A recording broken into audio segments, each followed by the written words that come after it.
হাঁ ধন বুলি পাছে কান্দে রাও বন্ধি ঘরে ঘরে ভিক্ষা মাগে কৃষ্ণ কৃষ্ণ বুলি। এই জন্মত ধন থাকি যদি প্ৰয়োগ কৰিব নাজানে সেই জীৱটোক পিছৰ জন্মত ভিক্ষাৰী কৰি পঠিয়াই দিব। জীৱৰ মৃত্যু নাই, জীৱৰ গতি আছে, মনত ৰাখিব কথা। আহাৰে চেহেৰা ভাল কৰিব নোৱাৰে যদি মনটো আনন্দত ৰাখে। যিখন ঘৰত পুৱা গধূলি ধূপ ধূনা নজ্বলে, ঈশ্বৰ উপাসনা নকৰে, সেইখন ঘৰলৈ অঘাসুৰ, বকাসুৰ, পলম্বাসুৰ, অৰিষ্টাসুৰ, পুতনা, ব্যোমাসুৰ, ধেনুকাসুৰ চব অসুৰবিলাক আহি যাব। যাৰ মনটো ভাল নাই সি যিমান ঘিউ মৌ খাওক সি শৰীৰ সুস্থ কৰি ৰাখিব নাই, তাৰ হাড়লৈকে শুকাই যাব বুলি কৈছে।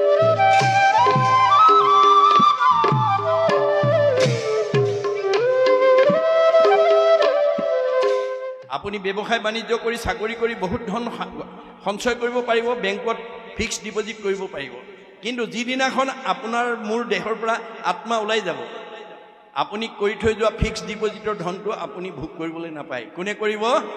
নমিনীয়ে। আপুনি খাব নাপায়। সেইকাৰণে গুৰুজনে আমাক কৈছে নিজ হস্তে অৰ্জি যদি উপযোগনাথ কিছু ব্যয় কৰি উক হৰিৰ সেৱাত। এই দুখন হাতেৰে যি উপাৰ্জন কৰিছে জীয়াই থাকোঁতেই তাৰ কিবা এটা অংশ আজিৰ দৰে পবিত্ৰ কামত ব্যৱহাৰ কৰিবলৈ কৈছে। যিবা কিছু আছে ধন তেজাত আৰু মোহমন কিছু ব্যয় কৰা হৰি অৰ্থে তেবে সে ভকতি বাঢ়ে মাধৱতো প্ৰেম চৰে তেবে ধন নাযায় তাৰো ব্যৰ্থে। আজি সেৱকীয়ে যথেষ্ট পইচা খৰচ কৰিছে, দেখাত খৰচ হৈছে, আচলতে জমা হৈছে।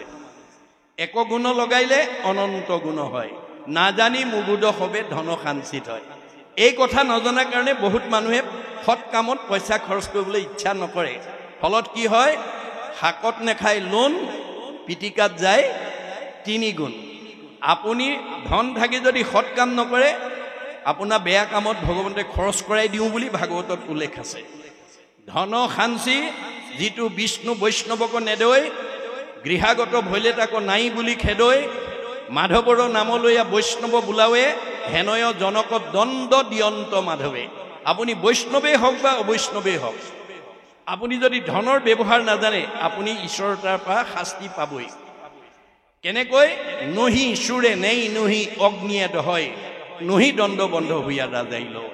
আপোনাৰ ধনটো হয় চুৰ ডকাইত উগ্ৰপন্থীৰ দ্বাৰা লৈ যাব, নহয় জুয়ে পুৰিব, নহয় আকস্মিক দুৰ্ঘটনা বেমাৰ আজাৰ হৈ ডাক্তৰে খাব, নহয় কাজিয়া পেচাল লাগি কেছ মামলা লাগি পুলিচে খাব, সিমানতো ৰেহাই নিদিয়ে।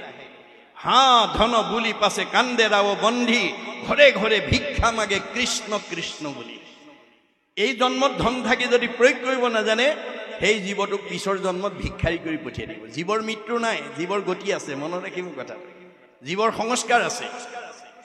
আমাৰ গতি আৰু সংস্কাৰটো কেনেকৈ হয়? গীতাত কৈছে যেন জোকে তৃণ পাইলে এৰয় অপৰ জীৱৰ দেহৰ জানা সেহি পতন্তৰ। আমাৰ দেহত থকা জীৱটো চেনী জোকৰ লগত তুলনা কৰিছে। এটা চেনী জোকে মুখৰ আগত আন এডাল বন নোপোৱালৈকে পিছৰডাল এৰি নিদিয়ে। আমাৰ দেহত থকা জীৱটোৱে আন এটা দেহ নোপোৱালৈকে এইটো দেহৰ পৰা ওলাই নাযায়। দ্বিতীয় উপমা দিছে যেন নৱ বস্ত্ৰক পুৰুষে পিন্ধে আগ পুৰাতন বস্ত্ৰ পাছে কৰে পৰিত্যাগ। আপুনি ফটা চোলা এটা পিন্ধি আছিল, নতুন এটা বজাৰৰ পৰা অনাৰ লগে লগে পুৰণাটো পেলাই যেনেকৈ নতুনটো পিন্ধে, ঠিক তেনেকৈ আমাৰ দেহত থকা জীৱটোৱে পুৰণা দেহটো এৰি নতুন দেহলৈ যাব। জীৱৰ গতি আছে, হয় ঊৰ্ধ্বগতি নহয় অধোগতি। এতিয়া আপোনাৰ দেহত থকা জীৱটো আপুনি ওপৰলৈ পঠিয়াব নে তললৈ পঠিয়াব? এইটো দায়িত্ব আপোনাৰ দেই। আমাৰ দাৰ্শনিক পণ্ডিতে কৈছে you are the curator of your own destiny. আপোনাৰ ভাগ্যখন আপুনি নিজে গঢ়িব লাগিব, আপোনাক আনে গঢ়ি নিদিয়ে। আপোনাৰ পৰিয়ালটো আপুনি ভাল কৰিব লাগিব, আপোনাৰ পৰিৱেশটো আপুনি ভাল কৰিব লাগিব, আপোনাৰ সমাজখন আপুনি ভাল কৰিব, আনে কৰিব নোৱাৰে।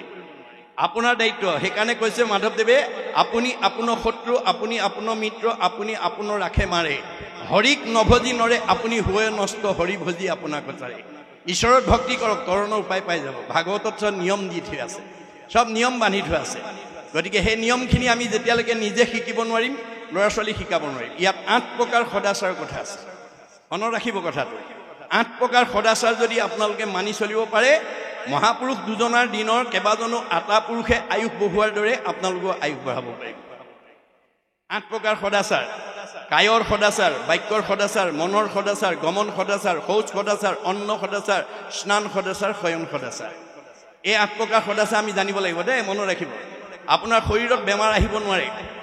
পোহৰ থকা ঠাইলৈ যেনেকৈ আন্ধাৰ আহিব নোৱাৰে, নীতি সদাচাৰ থকা মানুহৰ শৰীৰলৈ সহজে বেমাৰ আহিব নোৱাৰে। এই কথা ভাগৱতে কৈ দিছে 1 নম্বৰ কায়ৰ সদাচাৰ ত্ৰাণ দান ৰক্ষণত ব্যৱহাৰ কৰিব বাক্যৰ সদাচাৰ আজি কথা ক'ব নজনাৰ কাৰণে বহুত পৰিয়ালত শাহুৱেক বোৱাৰীকৰ মাজত মনোমালিন্য কাৰোবাৰ স্বামী স্ত্ৰীৰ মাজত মনোমালিন্য কাৰোবাৰ ককাই ভাইৰ মাজত মনোমালিন্য কাৰোবাৰ দেউৰেক নবৌৱেকৰ মাজত মনোমালিন্য কিয় কথা ক'ব নজনাৰ কাৰণে মনত ৰাখিব এগৰাকী ভাৰ্যাই স্বামীক কেনেকৈ কথা ক'ব লাগে তাক নজনাৰ কাৰণে বহুত স্বামীয়ে ভাৰ্যাক বেয়া পায় আৰু এজন স্বামীয়ে ভাৰ্যাক কেনেকৈ মৰমেৰে কথা ক'ব লাগে তাক নজনাৰ কাৰণে বহুত ভাৰ্যাই স্বামীক বেয়া পায় এগৰাকী শাহুৱেকে বোৱাৰীকক কেনেকৈ নিজৰ ছোৱালীৰ দৰে মৰম কৰি কথা ক'ব লাগে তাক নজনাৰ কাৰণে বহুত শাহুৱেকক বোৱাৰীকে বেয়া পায় বহুত বোৱাৰীয়ে শাহুৱেকক কেনেকৈ নিজৰ মাতৃৰ দৰে ভক্তিভাৱে কথা ক'ব লাগে তাক নজনাৰ কাৰণে বহুত বোৱাৰী শাহুৱেকে বেয়া পায় বহুত দেউৰেকক নবৌৱেকে বেয়া পায় বহুত নবৌৱেকক দেউৰেকে পায় ইত্যাদি ইত্যাদি গণ্ডগোলটো ক'ত লাগিল কথা ক'ব নাজানে কথা ক'ব নাজানিলে আপুনি কেতিয়াও পৰিয়ালত মিলা প্ৰীতিৰে থাকিব নোৱাৰিব এই কথা ভাগৱতে কৈছে আমাৰ কথা কোৱাৰ ব্যৱস্থাটো কেনেকুৱা হ'ব লাগিব সত্য প্ৰিয় হিত আমি সদায় সঁচা কথা ক'ব লাগিব মনত ৰাখিব সঁচা কথা কোৱা মানুহে কালেও ভয় নকৰে মূৰ তুলি কথা কয় সাহসেৰে কথা কয় মিছা কথা কোৱা মানুহে তললে মূৰ কৰি থাকে ধৰা পৰা ভয় কৰে ঘৰখনৰ সঁচা কথা কোৱাজনলৈ বাকী মিছা কথা কোৱাবিলাকে ভয় কৰে সমাজত সঁচা কথা কোৱাজনলৈ মিছা কথা কোৱাবিলাকে ভয় কৰে মনত ৰাখিব কথা আমাক ভাগৱতে নিয়ম বান্ধি দিছে কথা সদায় সঁচা ক'ব কিন্তু কওঁতে কি ক'ব লাগিব সত্যপ্ৰিয় হ'ব লাগিব দেই সঁচা কথা ক'লো বুলি অহংকাৰে ক'লে নহ'ব প্ৰিয় শুনিবলৈ ভাল পোৱাকৈ ক'ব আৰু হিত উপকাৰ কৰিব লাগিব আপুনি কোৱা কথাটোৱে আনৰ উপকাৰ হ'ব লাগিব তেতিয়া আপুনি সুখ শান্তি বিচাৰিব নালাগে শান্তি আপোনাৰ ঘৰলৈ নিজে আহিব আপুনি ৰাতিপুৱা শুই উঠাৰ পৰা গধূলা খোৱালৈকে যদি কৃষ্ণ কথা কয় শুনে গায়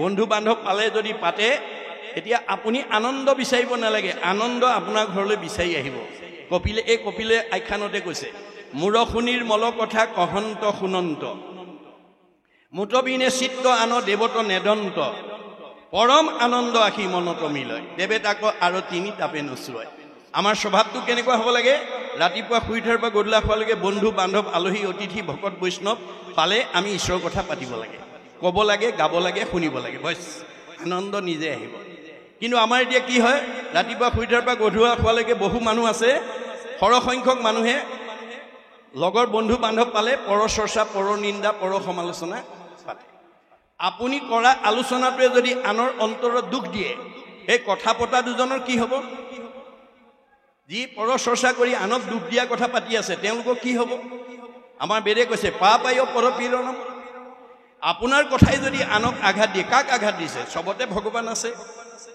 চবতে আত্মা আছে গতিকে আত্মাক আঘাত দি আপুনি কেতিয়াও সুখী হ'ব নোৱাৰিব আনক দুখ পোৱা কথা কোৱাৰ লগে লগে পাপায় পৰপীড়নম আপোনাৰ জীৱনলৈ পাপ আহি যাব পাপ অহাৰ লগে লগে আপোনাৰ জীৱনলৈ দুখ দুৰ্গতি নিজে আহিব আৰু আয়ুস কাটি দিব মনত ৰাখিব দেই পৰ চৰ্চা পৰ নিন্দা কৰি আনক দুখ দিয়া স্বভাৱ যাৰ আছে আজি ইয়াতে এৰিব দেই আপোনালোকে পৰৰ দুখ দিয়া পৰ চৰ্চা কথা পাতিব পাৰিব কিন্তু আপোনাৰ আয়ুস কমি যাব আৰু দুখ দুৰ্গতি আপোনাৰ ঘৰলৈ নিজে আহিব আপুনি বিচাৰিব নালাগে আপোনাৰ নিজে ভগৱন্তই পঠাই দিব এইটো হৈছে কথা কোৱাৰ নিয়ম বাক্যৰ সদাচাৰ গমন সদাচাৰ আমাৰ ভৰিকেইটা ভগৱানে যাবলৈ দিছে যাবলৈ দিলে বুলিয়ে অগম্যা গমন কৰিলে মোৰ ল'ৰা ছোৱালী পৰিয়ালৰ কোনো লোকে যাতে অগম্যা গমন কৰিব লগা নহয় তাৰ প্ৰতি জ্যেষ্ঠসকলে দৃষ্টি ৰাখিব লাগিব এইটো আমাৰ দায়িত্ব মোৰ ঘৰখনৰ ল'ৰা ছোৱালীকেইটা সুন্দৰকৈ ৰাখিব পৰাটো নিৰোগীকৈ ৰাখিব পৰাৰ কাৰণে আনন্দত ৰাখিব পৰা দায়িত্বটো আপোনালোকৰ ভাগৱত শুনা যিসকল সচেতন ব্যক্তি তেওঁলোকৰ দায়িত্ব নুশুনা নহাসকলক আপুনি এই নিয়মখিনি ক'বগৈ লাগিব গতিকে আমাৰ গমন কলৈ যাব লাগে কলৈ যাব নালাগে ভাগৱতত নিয়ম বান্ধি দিছে প্ৰথম স্কন্ধ ভাগৱততে প্ৰথম আমাৰ 4 ঠাইলৈ যাব নালাগে বুলি ভাগৱতে সিদ্ধান্ত দিছে প্ৰথম কোনকেইটা ঠাইলৈ যাব নালাগে য'ত কলি থাকে কলি থকা ঠাইলৈ আমাৰ এই ভৰি দুখন যাব নালাগে কলিত ক'ত ঠাই দিছে নিৰ্পতি বুলন্ত কলিত উক দিলো স্থান জৈত খেলে জুৱা পাশা কৰে মদ্যপান স্ত্ৰী পঞ্চ শুনা গৃহস্থৰ থাকে জৈত এই 4 স্থানৰ দিলো পঞ্চগয়াত এই 4টা ঠাইলৈ যাব নালাগে দেই মদ ভাং খোৱা জুৱা পাশা খেলা পৰস্ত্ৰী আসক্ত হিংসা ধৰ্ম প্ৰথম আমি এই 4টা জেগালৈ যাব নালাগে গ'লে আপোনাক কলিয়ে পাব কলিয়ে পালে আপোনাৰ দুৰ্গতি আহি যাব মনত ৰাখিব দ্বিতীয় এটাত বান্ধি দিছে অন্য দেৱ নকৰিবা সেও এখন বেৰ, গৃহ নপশিবা তাৰ দুখন বেৰ, মূৰ্তিকো নাচাইবা তিনিখন বেৰ, প্ৰসাদো নাখাইবা চাৰিখন বেৰ। ভক্তি হইব বেবিচাৰ। আপুনি নিজক ৰাখে মাৰে আপোনাৰ কথা।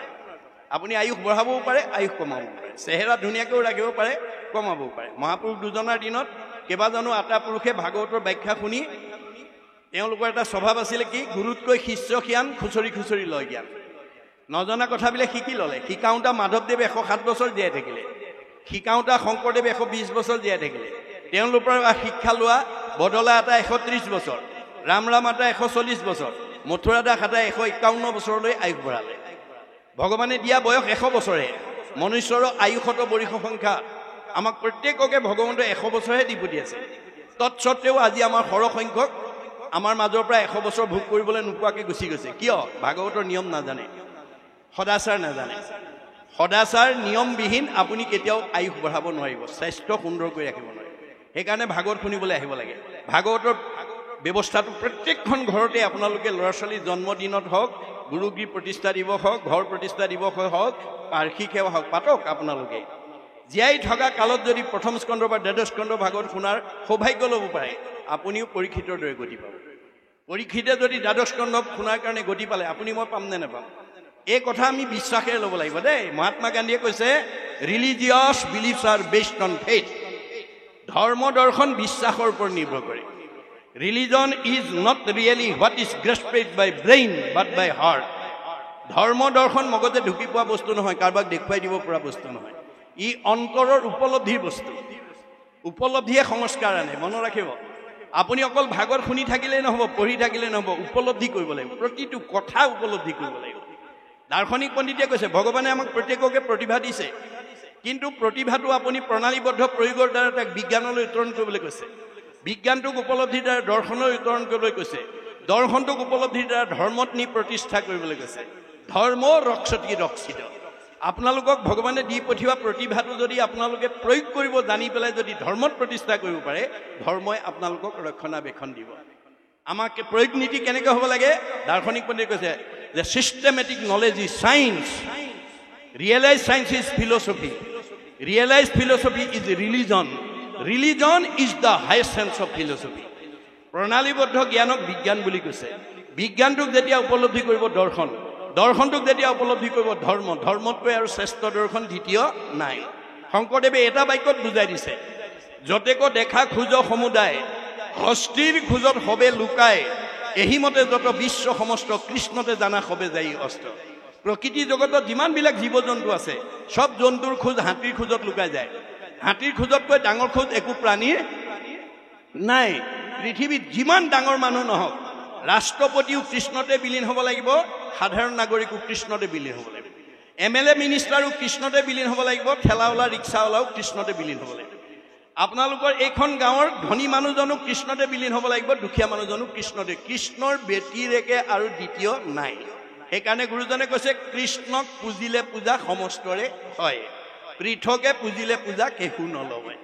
আপুনি ঘৰত কৃষ্ণক ৰাখিবলৈ যত্ন কৰক। কৃষ্ণ যেতিয়া থাকিব, আনন্দ থাকিব।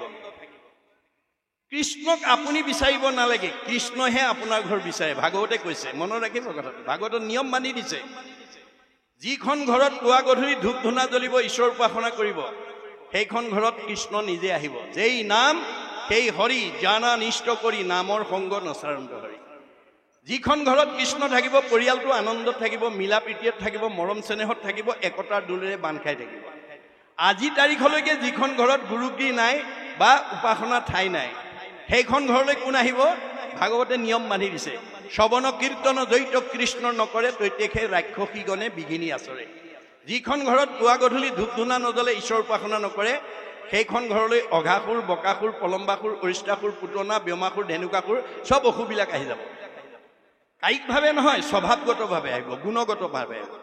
আপোনালোকৰ এই বনাই পথলিয়াল গাঁৱৰ এনেকুৱা গৃহস্থী আছে, কথা ক'বই নোৱাৰি, টিঙিচকে খং উঠেই, কথা ক'বই নোৱাৰি, লাঠিডাল উলিয়াই আনেই, কথা ক'বই নোৱাৰি, ঠেহ পেচ লাগি 3 দিন মানলৈ চকু পানী উলিয়াই ভাত পানী নাখায়।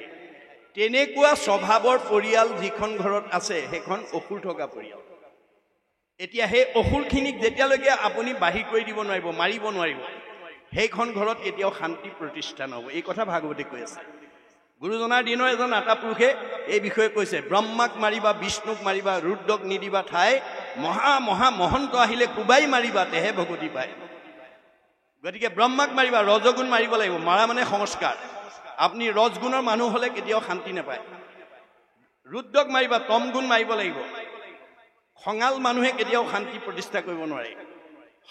বিষ্ণুক মাৰিবা, শতগুণকো মাৰিব লাগিব। তেতিয়াহে আপোনাৰ মহা মহা মহন্ত মানে কাম, ক্ৰোধ, লোভ, মোহ, মদ, মাৎসৰ্য এই বেয়া গুণবিলাকক মৰিয়াই খেদিব লাগিব। অৰ্থাৎ আপুনি পৰচৰ্চা, পৰনিন্দা কৰিব নালাগিব। লগ বন্ধু পালে যেতিয়া আপুনি পৰৰ কথা পৰিৱৰ্তে ঈশ্বৰৰ কথা পাতিব, সেই গুণটোৱে আহাৰ খাবলৈ নাপায়, সেইখন ঘৰৰ পৰা ওলাই গুচি যাওক। ইয়াৰ তাত থাকিলে আৰু নহ'ব দেই, বছ মনত ৰাখিব দেই। আহাৰ নিদিব আপুনি। বেয়া স্বভাৱক কেতিয়াও আহাৰ নিদিব। বেয়া স্বভাৱক যদি আহাৰ দি থাকে, সি শক্তি সবল হৈ থাকিব। সি শক্তি পাব। পালে মানে তাৰ ক্ষমতাটো বা কাৰ্যকৰী শক্তিটো বাঢ়ি গৈ থাকিব। সি মানুহ লগ পালে পৰচৰ্চা, পৰনিন্দাত লাগি যাব। মনত ৰাখিব কথাটো। গতিকে আমি সেই বেয়া গুণবিলাকক প্ৰশ্ৰয় দিব নালাগিব, বুজা নাই? গতিকে এই তথ্যবিলাক আমাক ভাগৱতৰ মাজেদি দি আছে।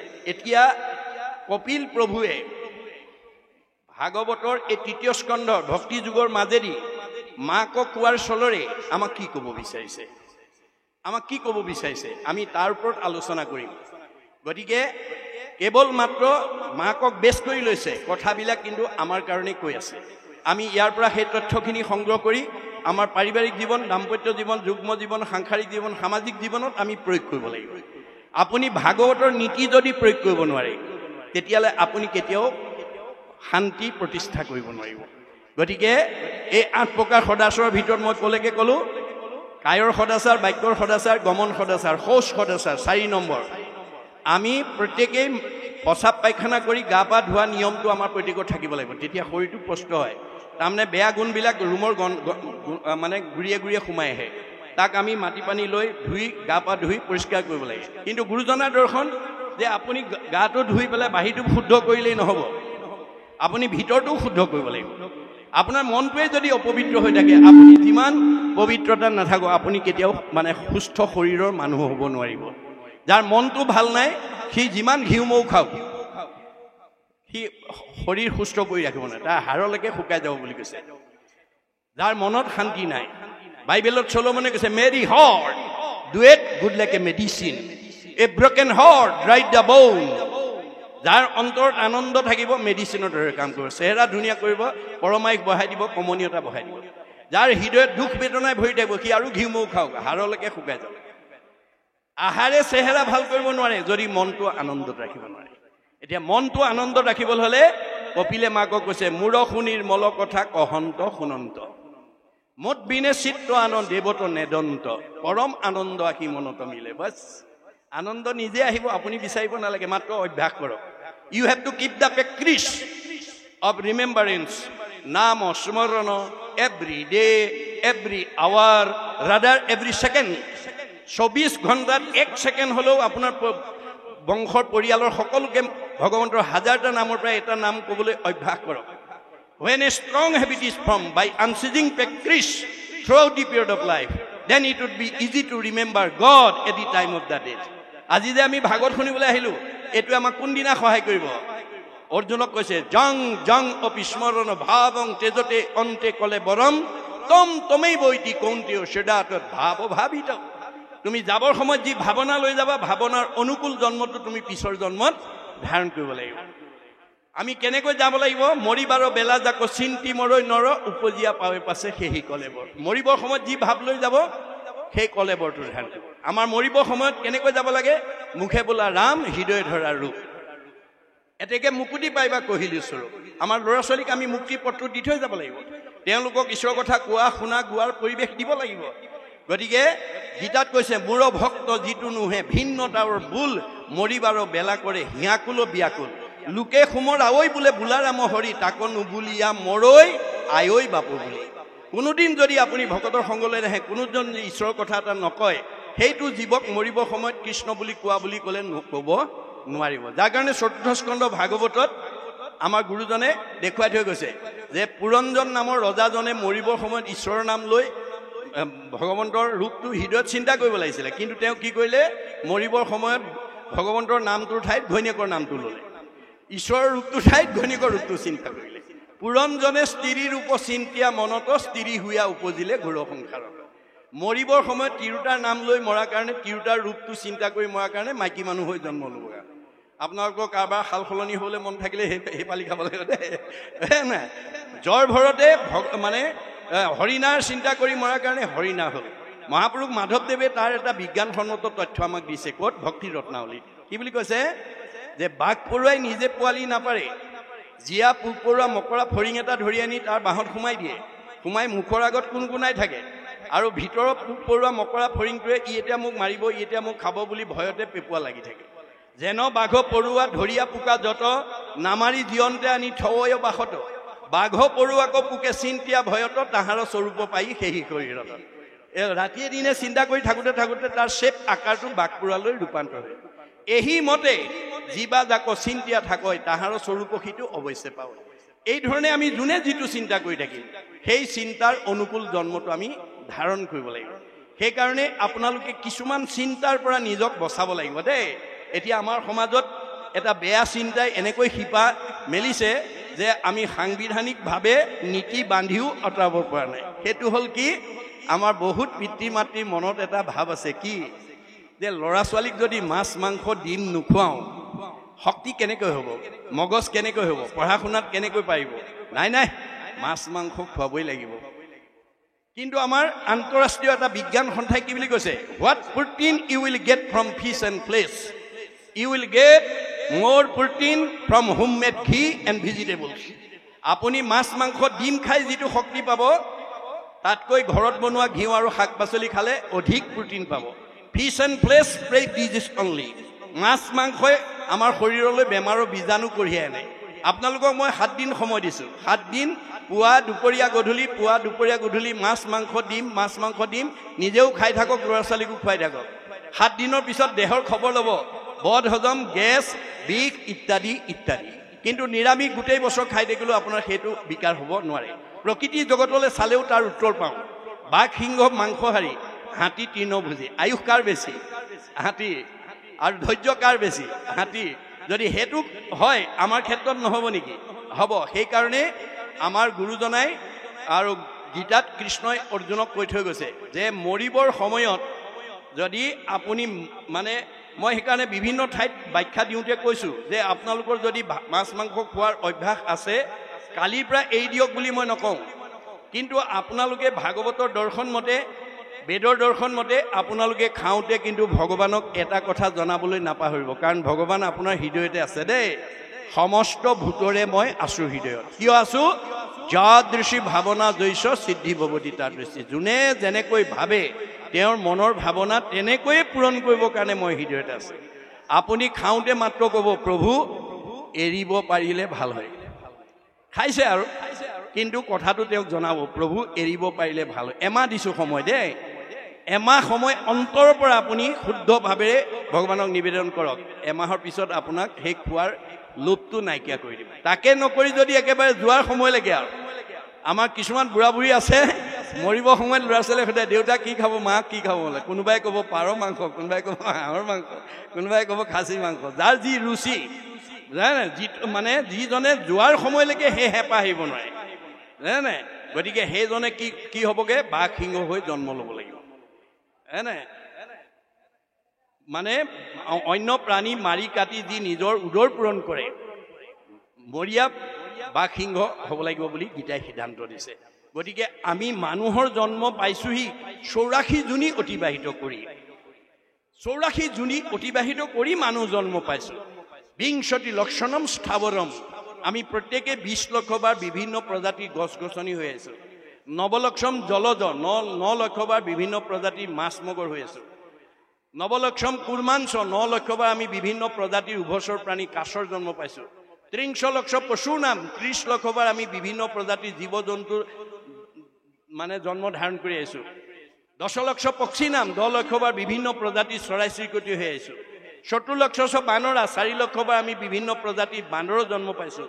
দ্বিলক্ষ অৰ্ধমানৱ হিতাহিত জ্ঞান শূন্য 2 লক্ষ বাৰ হিতাহিত জ্ঞান শূন্য অৰ্ধমানৱ চিম্পাঞ্জীৰ দৰে জন্ম ধাৰণ কৰিছোঁ তথৌ মনুষ্যৰ প্ৰাপ্য তত কৰ্মাণি সাধয়ে তাৰপিছতে আমি পুণ্য সঞ্চয় কৰি সৌভাগ্যক্ৰমে মানুহ নামৰ উপাধিটোলৈ প্ৰমোচন পাইছোঁ মানুহ নামৰ উপাধিটোলৈ প্ৰমোচন পালে আজিৰ দৰে সংগবদ্ধভাৱে ঈশ্বৰৰ কথা শুনি আমাৰ জীৱই গতি পাব পাৰে মনত ৰাখিবা দেই মানুহৰ বাবে বাদে ঈশ্বৰত ভক্তি কৰি গতি পোৱা জীৱ ভগৱানৰ সৃষ্টি চাৰিমুঠি জীৱৰ ভিতৰত নাই সকলোৱে মানুহৰ জন্ম পাবৰ কাৰণে চেষ্টা কৰি আছে গছ গছনিয়ে ফল দিছে আনক খুৱাইছে নিজে নাখায় পুণ্য অৰ্জন কৰিছে মানুহ লাগে নদ নদীবিলাক অহৰহ বৈ আছে পৰৰ উপকাৰ কৰিছে মানুহৰ জন্ম লাগে গাইজনীয়ে গাখীৰ দিছে নিজে নাখায় আনক খুৱাই মানে উপকাৰ কৰি মানুহ জন্ম পাবৰ কাৰণে যত্ন কৰিছে প্ৰকৃতি জগতৰ সকলো জীৱই মানুহ জন্ম পাবৰ কাৰণে যত্ন কৰি আছে বুলি বেদে সিদ্ধান্ত দিছে প্ৰকৃতি জগতৰ দূৰৰ কথা স্বৰ্গৰ দেৱতাসকলেও ব্ৰহ্মাকে প্ৰমুখ্য কৰি 33 কোটি দেৱতাই এই পৃথিৱীত মানুহৰ জন্ম পাবৰ কাৰণে বাঞ্ছা কৰে বুলি বেদত উল্লেখ আছে অতোহি দেৱা ইচ্ছন্তি জন্ম ভাৰত ভূতলে এই পৃথিৱীত মানুহৰ জন্ম পালে ঈশ্বৰত ভক্তি কৰি জীৱই মুক্তি লাভ কৰিব পাৰে এই ব্যৱস্থাটো আনৰ নাই সেইকাৰণে দেৱতাসকলেও মানুহৰ জন্ম পাবৰ কাৰণে বাঞ্ছা কৰে আৰু আমি মানুহৰ জন্ম পাই যদি সেই উপলব্ধি নকৰোঁ আমাক আকৌ কলৈ লৈ যাব গছ গছনিবিলাক ওপৰলৈ আহি আছে এইটো খালী জেগা হৈ আছে মনুষ্যৰ জন্ম পাই হৰি নভজিবা অৱশ্যে হৈবা ভাই তিনতো ৰখিলা আকৌ আমাক নি পেলাই আগৰ জেগালৈ লৈ গৈছে এই চকৰিটোকে ঘূৰাই আছে দেই চক্ৰবত পৰিৱৰ্তনতে দুখানিছ সুখানিছ সুখ দুখৰ চকৰিটো কৰ্মৰ ওপৰত ভিত্তি কৰি ঘূৰাই আছে গতিকে আপুনি জীয়াই থাকোঁতে সুখীও হ'ব পাৰে দুখীও হ'ব পাৰে কিন্তু সুখ আৰু দুখটো বিচাৰিব নালাগে কৰ্মই আনিব আপুনি আনক হিংসা কৰি আনক দুখ দিব আপোনাৰ ঘৰলৈ দুখ নিজে আহিব আপুনি আনক উপকাৰ কৰিব আপোনাৰ ঘৰলৈ সুখ আহিব বছ ইমানেই কথা আৰু বেছি জানিব নালাগে দেই